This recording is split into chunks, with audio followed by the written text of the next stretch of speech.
All right, welcome to the latest episode of the Colman Power Organic Fitness Podcast. All right, I am doing a solo Q&A, which doesn't come around that often, but we have an abundance of questions coming in here from clients that I'm either working with and or social media, such as TikTok and Instagram, right? Facebook, you need to pick up your pace wherever you're at. All right, so let's kick it off with the first of the 6 questions. I'll run through the 6 questions so you know what's coming up, and from that, what we're going to do is we're going to expand on each one of the points. Okay, so after that, do I bulk or cut, or what style of training do I do? That comes in from Paulie, P-O-L-I, and 213, right? And then we have the diddleraldi for a health food shop. That is a great question, I have to say, right? That comes in from a user 123567. It was a lot of numbers, and that was it. And what is the difference between deli eggs and normal eggs? Right, that comes in from Johnny, from the TikTok. Anything you can add or do nutritionally after taking antibiotics? That comes in from Claire, C-L-A-I-R-E, A-N-I, and then a sunflower after it. Right, after that we have Steve. Right, really good question here on this one. So, would eating organic have as much an effect on general mood and weight loss versus the likes of eating non-organic? Wow, that's an absolute belter of a one. Next one is from Colette from the likes of Kildare. And after that, we have any advice for someone who takes the easy option? Okay, great question too. After that there, we are looking at the likes of Jumbalina, right? That question comes in from. Any advice for someone who is overweight and stuck in their, I'm going to say, bad habits? Those are the 6 questions, and let's kick this podcast off here today. So the first of which, do I bulk or cut, or what style of training do I do? Just for those that may not have seen me in the flesh or even on social medias, you've been living underneath a rock. But what I must stress is that I do have a physique of someone who is quite lean, will be under 10% body fat, and I haven't ever really bulked or cut. I've done one bodybuilding competition when I was about 21 or 2, when I was going out with a girl at a time. It's very interesting to bring that up, but that was way back. That's over, my goodness, that's over 15, nearly 15 years ago. There we go.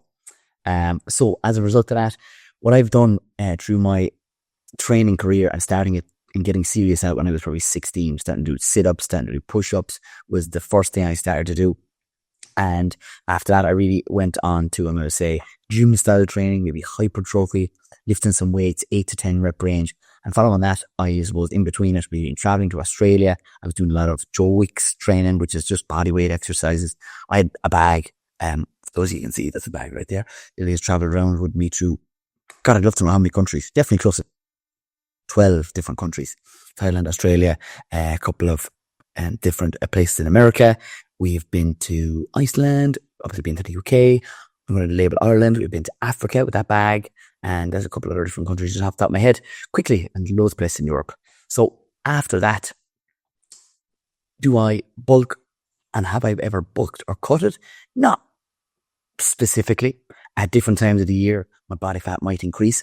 And I actually, would you believe, don't really enjoy weighing myself, even as a fit, healthy, 35 this year, male, and didn't ever enjoy actually the bodybuilding whole scene in itself. It was something that was downgrading to my physical and mental health. Being told and rated out of 10 that you were a 4 or a 6 or a 5 were the numbers that I got on that given day. And I was like, I do not enjoy this at all.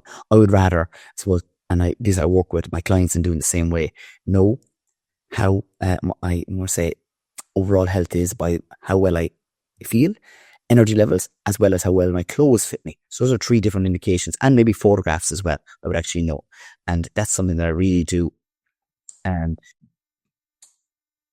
much prefer than literally either weighing myself on a regular basis, because fluctuation can easily happen, more so with women, but also with men, just depending on water. I'll take a drink of water right now.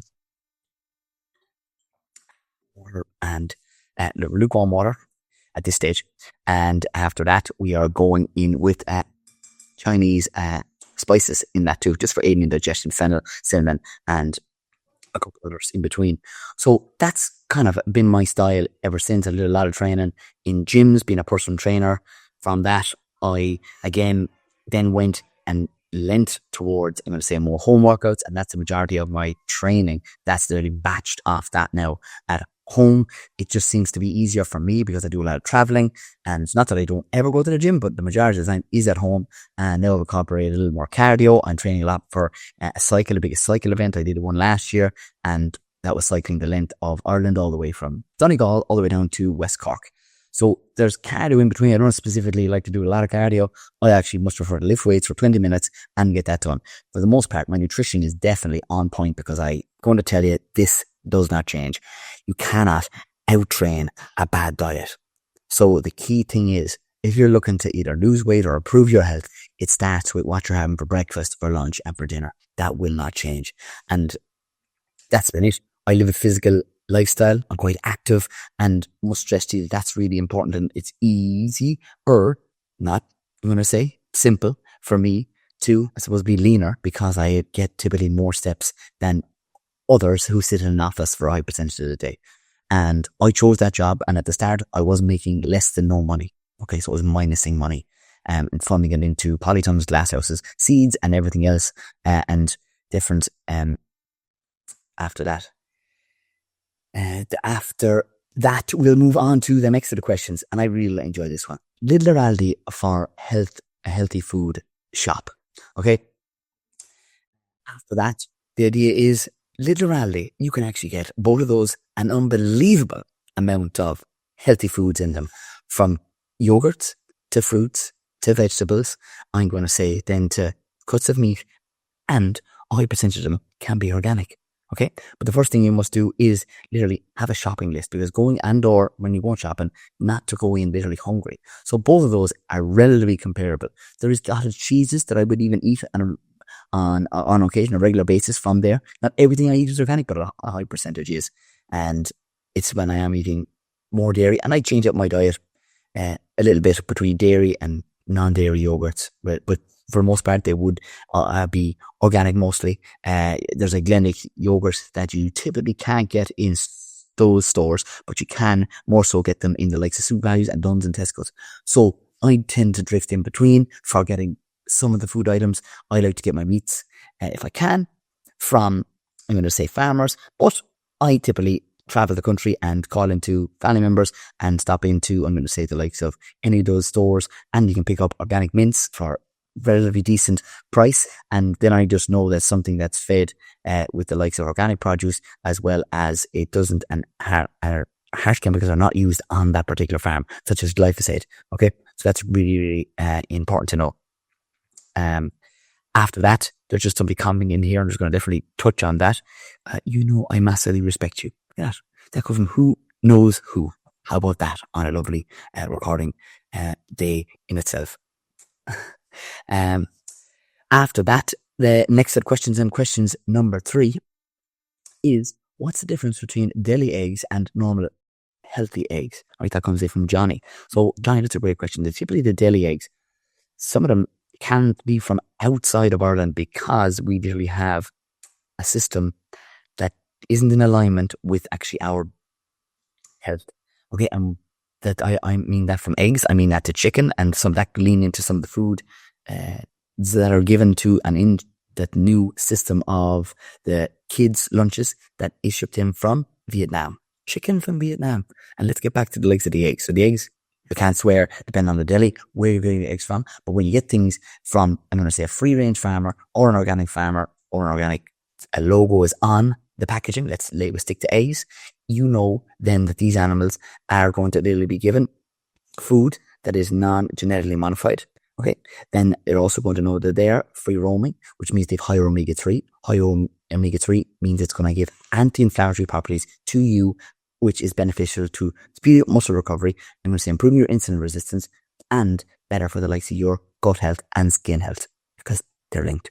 Okay, as a result of that, that's something I would definitely switch up to your diet for a couple of cents extra, which would make a massive difference. And eggs are literally nature's multivitamin. They name vitamin A, D, E, and K. I pretty much have them every ding-dong day, even when traveling, because you usually can boil eggs, and they're literally a nature's protein ball, which you can't go wrong with. Okay, and as a result of that, they pair lovely with sourdough bread and or overnight oats you can bring with you in a nutshell. And for people that often mention, do you find the prices issues with organic bars? For the most part, I have found that most people are willing to work, and save their money for a period of time, and as a result of that, use that towards different programs to help them to improve their health, whether it's exercise, nutrition, nutritionists, or anything else in between. So I would much prefer that people realize that the foods that you are currently eating right now will have a dramatic effect on your long-term health. For the extra 50 cents for the eggs, for an extra euro for the oats organically if you're getting them, or a yogurt that again costs probably extra 50 cents or a euro on each time that you buy it, will benefit your health more than the value of that money. Okay, and value, and because money decreases, right, in its value anyway, but your health is literally your wealth. I cannot stress to you that enough. The people that come to me and they say, Colman, because this is one thing. Okay, I love these quotes that get sent to me. I read books all about personal development and health, and they often say, right, what will you regret at the likes of the age of 90? Okay, and what advice would you give to yourself? Did you save a couple of €100,000 extra? No, because we can't take money to the grave. But it's not that you're going to live forever, but it's more so the idea that it's totally up to you what you spend your money on. You don't have to buy everything organic. I just want you to pick the things that you eat the most of, that you could get maybe local and definitely organic if you want to go standard. And that's it in a nutshell. You don't have to do anything. You don't have to take any of the advice that I have. And all this advice is 100% free. And I pass it on to people that literally come into programs off the back of this after chatting music. I like the information he's putting out there. And that's it. When you literally value it enough, you will spend absolutely any amount of money. Because when you're sick, when you have chronic illnesses, which can come from the likes of consuming excessive amount of ultra processed foods with seed oils, and then on top of that, I'm going to say poor quality meats that may contain antibiotics or from shipped in from other countries, as I just mentioned earlier, that's when we literally need to value your health that little bit higher than a couple of extra euro, a couple of €100 at the end of the year, and thousands if you want to go towards that. But you're going to give it away anyway at a later stage, at a retreat that you're saying, I'm overwhelmed and stressed up to 90, because all those stress hormones that have been hormones that pumped into the animals give you an increase in the likes of stress on your body, which results then in you feeling drained, fatigued, which leads you to not exercising, which leads to the overweight scenario, which people get into. And from that, you are literally again pumping money towards a coach, a mentor, or a program, or a retreat that literally you could have literally spent on foods, which I much prefer to eat and enjoy. And that's something that I cannot stress enough to you guys. Okay. Next question is coming in from Claire, ANTI. Claire, ANTI. So after that, anything you can add to nutritionally after taking antibiotics? Yes. Oh, yay. Okay. There are natural pre and probiotics. Okay. Which are more important? It's kind of like, do you know what I mean? Which is better to do? All right. They either exercise or diet. I can't recommend the two of them in combination together, and love that. If you can do A and you can do B, then do the two together. So let's go with probiotics. Probiotics are already fermented foods, which are going to naturally populate the likes of your beneficial gut microorganisms. Those are yogurts, and the yogurts are very important that you get them. I'm going to say firstly, organically, let's stress that. After as well as those antibiotics, okay, they can naturally populate the likes of lactobacillus is typically the ones labeled as. Amazing. I just happen to have a yogurt here. Okay. And I typically would go with protein ones to repair the likes of your cells, but also you get coconut ones. And the coconut, I'm going to say, beautiful. Microorganisms, live. I'm reading off the back of this. I don't know. Antobacillus. These are all Latin. Okay. Then we go with the Bulgararis. I really shouldn't try to read these being dyslexic at the same time. But anyway, it's labeled on all the backs of the yogurt containers. That literally is really important for you to read, and it's important to get a diversity of them. So some coconut yogurts, some dairy yogurt, some lactose free, if that's something that you currently have an issue with digesting the likes of your dairy products. But again, that's something that typically shouldn't have added sugar because the sugar will cause an inflammation, excess amount of added sugar. You can get it in fruits, which is the prebiotics. The probiotics are the yogurts and the sourdough breads and the kefirs and the likes of that sauerkraut and all those things you can add to your diet, and typically adding those first thing in the morning is really important. And so that's the probiotics here on the left hand side, and the right hand side are both the prebiotics.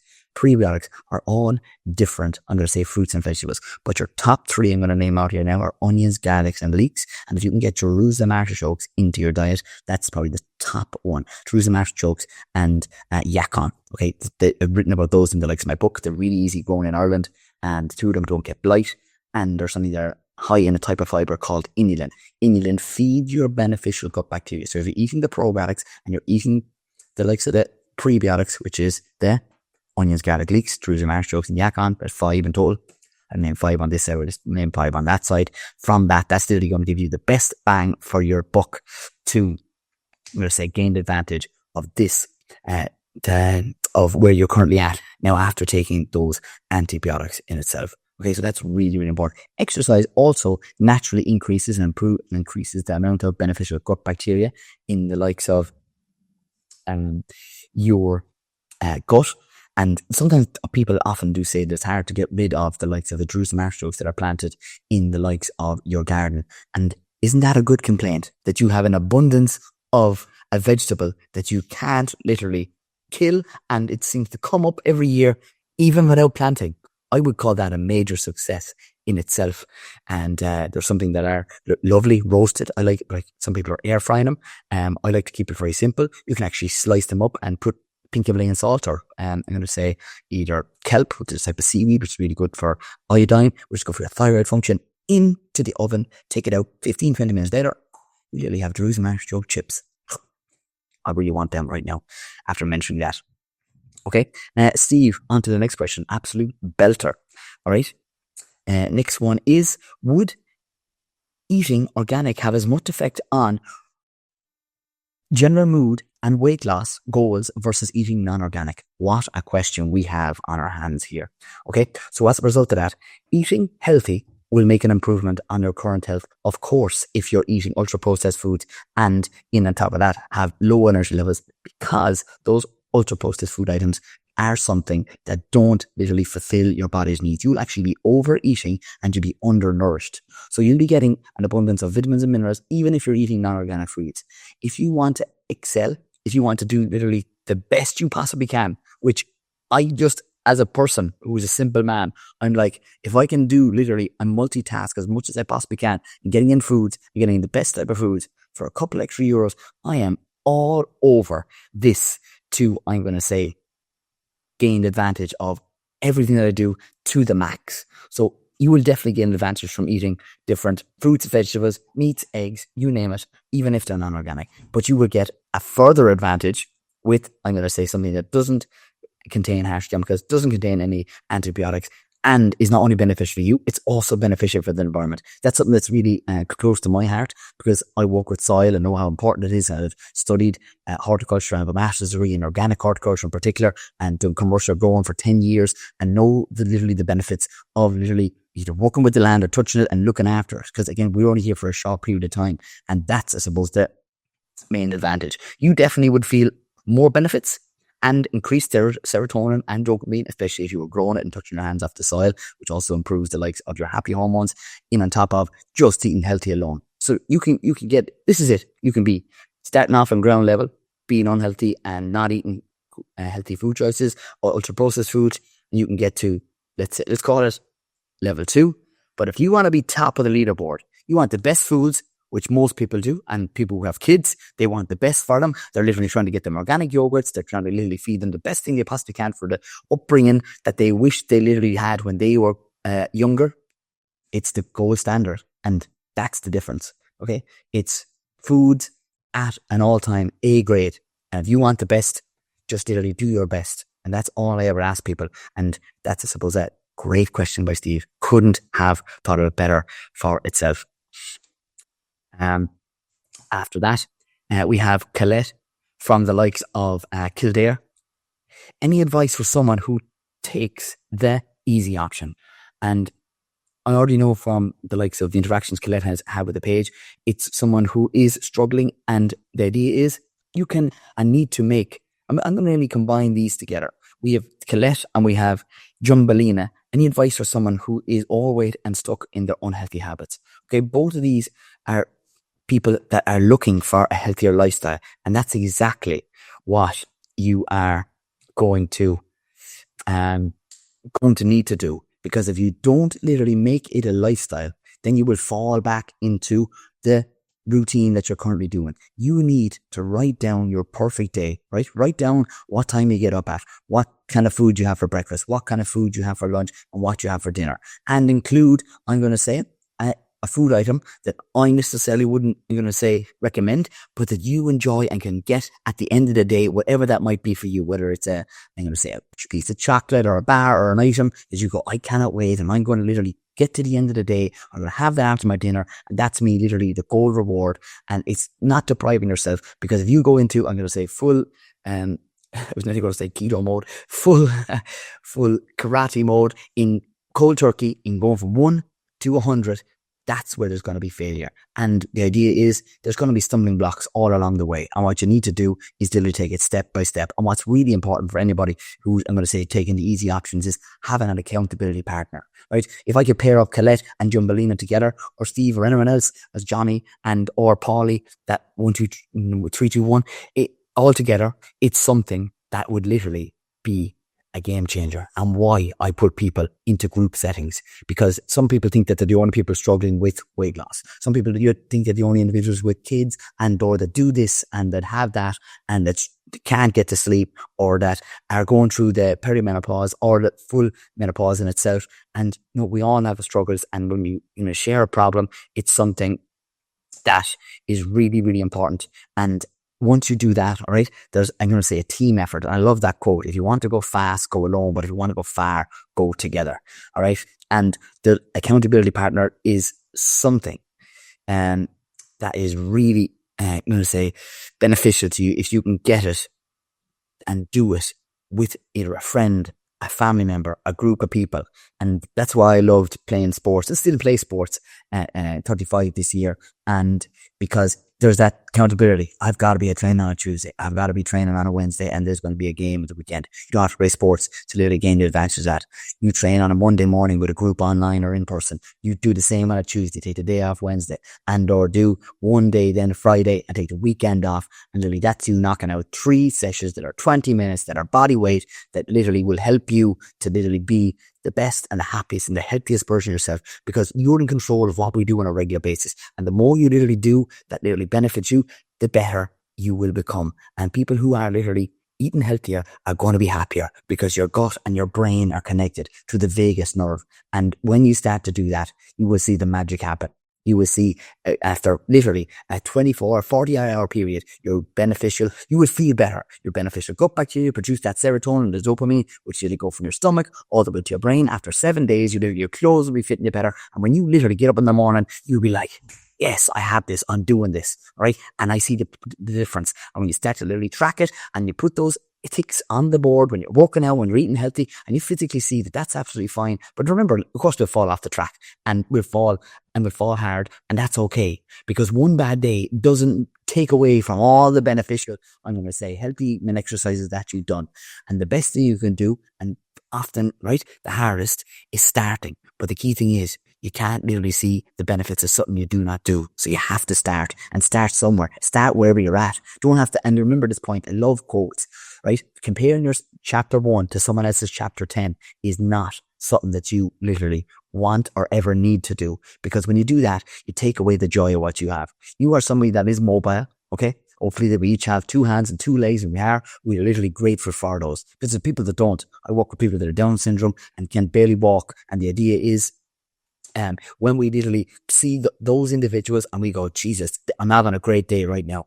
And what you literally do is you get up and you do what you can. You do what movement you can. Walking is the minimum requirement of exercise. Whether you're either my 4-year-old niece or my 96-year-old granny, they've got to walk. Right? You don't move it, you're going to lose it. And when you literally do more of those simple things, do the simple things, do the steps, do the workouts with literally our body weight. You don't have to buy anything. It costs you nothing. Do them at home. And then you start eating eggs, which pretty much, again, if you wanted to buy a couple of hens and have 3 or 4 hens, that would cost you 30 or 40 euro. And literally you feed them scrapped. You're not eating the skins or the peelings of whatever items or something that people are throwing out. And literally you can gain advantage of something that is essential for you and your diet. All right. And after that, the idea is that is an unbelievable podcast we've just recorded here, the Q&A. I just want to thank everybody for popping on to the likes of this week's, I'm going to say, podcast. And if any of you guys ever have, I'm going to say, questions, make sure you shoot them over on the DMs on social media. And after that, the idea is, right, I do have online groups that if anyone would like to join, okay, it's for a minimal fee of 160. That's cheaper than the price of a cup of coffee. And I will definitely guarantee you that I will increase your energy levels by more than a cup of coffee would, or even 2. Okay, that's it in a nutshell. Okay, so if anyone wants to join that, right, for €49 a month, you can literally send me a private message and I will send you the link directly. There's no background team. This is me. I record these podcasts. I literally edit them by literally putting them up and giving this type of information to you on a daily basis, actually on a weekly basis, and then also on the content that I put out on the social media platforms, the Instagram, the Facebook, the TikTok, the LinkedIn. I'm getting better at LinkedIn. I want you to win. I want you to be healthier. I want you to be happier. I want you to do the simple things. All right. And after that, I love by ending these podcasts by saying, stay tuned, stay classy. All right. Nearly forgot what I usually say. What is it? Get on that good stuff.